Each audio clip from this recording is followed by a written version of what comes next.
So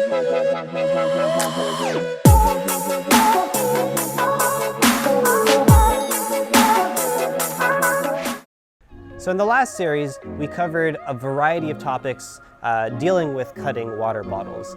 Various lines that you can be cutting on, whether they're descending or ascending, and some of the common mistakes that you run into when you're cutting water bottles.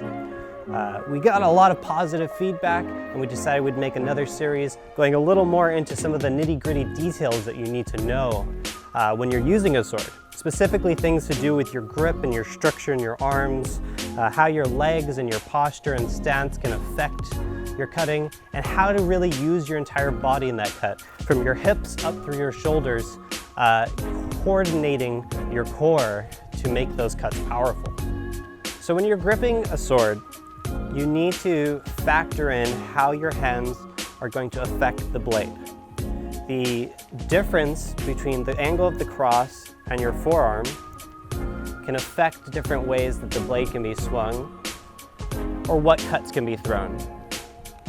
Many people like to cut gripping their pommel square in the center of their hand. While you can train this way and you can do a lot of cool things that look okay, and this is somewhat backed up by evidence in the sources. We do have some pictures where they're clearly holding down on the pommel and some instruction that talks about gripping low on the pommel. However, for the most part, when we get to those instructions, they're talking about extreme winds where you're really trying to push the blade at a more severe angle than normal, or trying to put your hand in line with the blade to apply more force than you generally would be able to on the side of the hilt.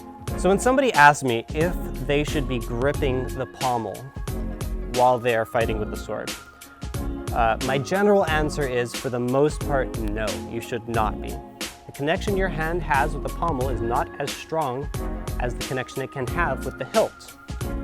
When I'm able to place the sword across my hand and wrap my fingers around it, I get a solid purchase all the way through my hand, all the way through all my fingers, a lot of contact between my hand and the hilt. I have a high level of control over the blade, and I can do whatever I'd like with it, even holding it in an unbalanced pommel-sided position. Try grabbing your pommel and controlling your blade via just the pommel alone. Okay, so maybe you're thinking, it's the pommel shape. The Viceroy has very close to a wheel pommel. It's extremely flat and does allow me to grip it in a harder way and get more purchase on the flat than the other sword. However, still, as you can see, I'm honestly trying. I'm trying very hard to hold on to this. If I shift my hand up just an inch to even be on the tiny, small part of the hilt here, I gain so much more control. You can see the blade is not flopping around in my hand. It's firmly connected to my arm, and if I apply the structure in my arm to my body, it's firmly connected to my body. And now I can cut with coordination, with my core, not with a free rotating object between my hands where I'm trying to, say, pull my pommel and push this hand and make some crazy whipping thing. Yes, I can get the blade moving quickly.